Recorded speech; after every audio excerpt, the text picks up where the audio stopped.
All right, and joining me on the broadcast today is Professor Gulshan Sachdeva, School of International Studies, JNU. Professor Sachdeva, thank you so much for joining in on the broadcast, first of all. A very good afternoon to you. In longest ever Congress speech, Trump spoke at length about various things, touched upon different topics, saying America is back and that the golden age of America has only just begun. What's your analysis of his speech?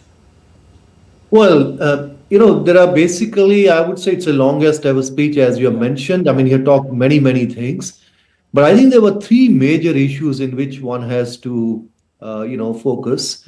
There are one kind of issues which are for the domestic audience, for the domestic policies, which are, how he's reducing wasteful expenditure, how he's eliminating all these diversity measures and many other things, what he thinks he's doing for the American economy, and also stopping migration, etc. Now, the second set of issues, which perhaps the others are more interested, outsiders, these are about, one is about tariff issues, because again he has mentioned that the system, the global trading system, has not been very fair to the United States, and he said it was never fair to the United States.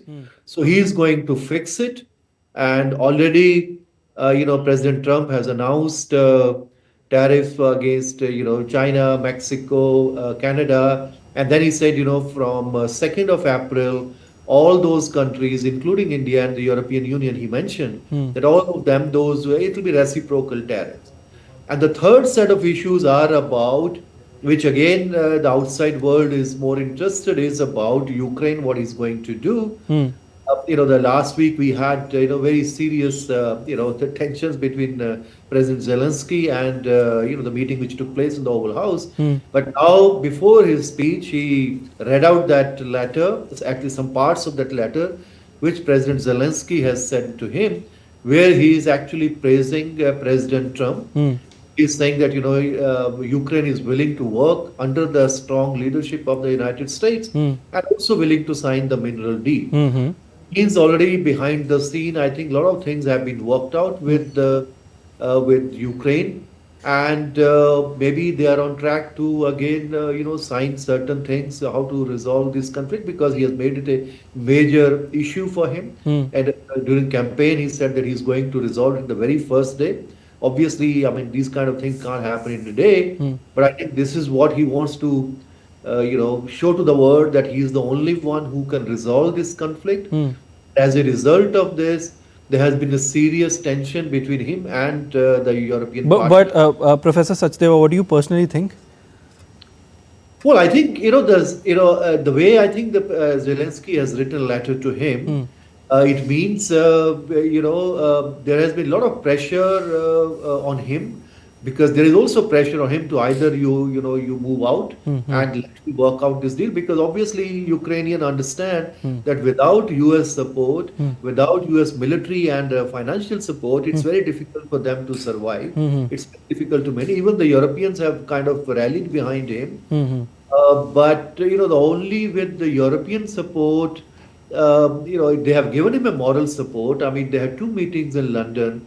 And they have also announced more, aid for Ukraine. But, the Europeans also understand that that's not enough, because ultimately, you have to find the solution either through the way now he's talking, or otherwise you have to really fight it out. Now, obviously now it's quite clear that the America has changed. The mood is very different. They have already stopped military aid to Ukraine. So without that, they can't really fight. European capacities are limited. They have decided to, today itself, the president of the European Commission, Ursula von der Leyen, has announced rearm Europe, a new plan of 800 billion euros. But those things will take time. And still, I'm not sure how it's going to work. They have to build a consensus, and there is still no consensus within the European Union, because some of the countries, like Hungary and others, they are saying what exactly Trump is saying. The Prime Minister Meloni and others, they are saying that we have to work out certain things with the United States. Without that, it's difficult. So there is certain pressure. They are anyway now. They are uncertain about the American and even the future of NATO itself.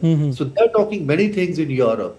how President Macron has been talking for many years about strategic autonomy of Europe, but still they know it's very difficult for them at this point of time. So I think behind the scene, a lot of things have happened seen in the last few days. There's also pressure on the Europeans to come to the table. Of course, there were sidelined earlier during the talks. Even the Ukraine was not invited, but it seems something is working. That's why he has written this letter. There's a lot of pressure on the. But another thing is that if Ukrainian president agrees to sign this mineral deal as well as also some kind of deal to resolve this issue, then obviously the Europeans can't really object much to that, because ultimately this is the Ukrainians to decide. That's what they have. In fact, interestingly, now they have been talking about peace now. Many of the Europeans, and in fact, in the London summit, the 5 or 6 points which they have mentioned how to resolve this issue, they are not talking about territorial integrity of Ukraine. It means they have also realized that Ukraine may not get, pre-2014 territory back, but how to negotiate certain things are definitely working behind the scene. Okay. Very quickly, do you see this conflict ending as soon as the critical minerals deal will be signed? Well, I think there is hope now that we are moving in that direction. Okay. So the critical mineral deal, in fact, the way United States is selling to Ukraine is because the thing is that even if Ukraine makes some compromise, but what Ukraine and the Europeans are saying that what is the guarantee that the President Putin will not do it again? So they want certain kind of security guarantees from the United States. Okay. Now, United States so far they have not agreed to give. So the European want this. European can give this security guarantee. They can send their forces. The Europeans obviously they can put up some money, but sending their. Some of them have started saying. Particularly from Ireland, from UK and some other countries. But still, that's not enough. They want backstack. They want also certain support from the United States, particularly air support and many other intelligence and the support. It's so far. I think the Americans have not committed, but they have only said that if Americans are working in those industries, then obviously you are protected. But that's not really the kind of security Ukraine would be looking. So I think they're looking on some kind of American engagement also, or some kind of support. But I think they might work it out. Okay, all right. Professor Sachdeva, Trump also reiterated his desire to take control of Greenland, and also claimed that the US had begun to reclaim the Panama Canal. How do you react to that? Well, I think these are very interesting things because, and particularly for Europeans from Denmark and others, these are independent territory. In one way, you are saying that, countries are sovereign and independent when we are talking about Ukraine. But here, there are countries, there are territories which are independent, and then America has openly saying that for international security, we need those. And he's appealing to the citizens of Greenland that, we are most welcome to join the United States. So these are the things which are really worrying Europeans particularly, because they can't really openly, this is a whole transatlantic alliance based on certain principles. And now they are seeing that, this is something is just unraveling. And they do not have capacity at the moment to retaliate because they have realized that the future of this is not very, very certain now. So they have started working on this now. I think it's very seriously. But obviously, overnight, they can't build their defense capabilities because which they have. At the same time, it's not just only building those defense capabilities.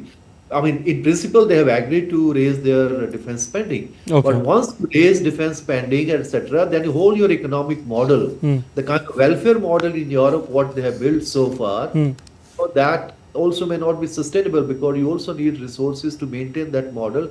Because if you divert all your resources to a defense, spending, then your own living conditions and the welfare model, or the benefits, what all the citizens of Europe are enjoying, there are certain worries. So these are very interesting times, and let's see how they are going to react to many of these are very serious developments for Europe and for others as well. All right. Thank you so much, Professor Gulshan Sachdeva, for joining in on the broadcast once again. Really appreciate it.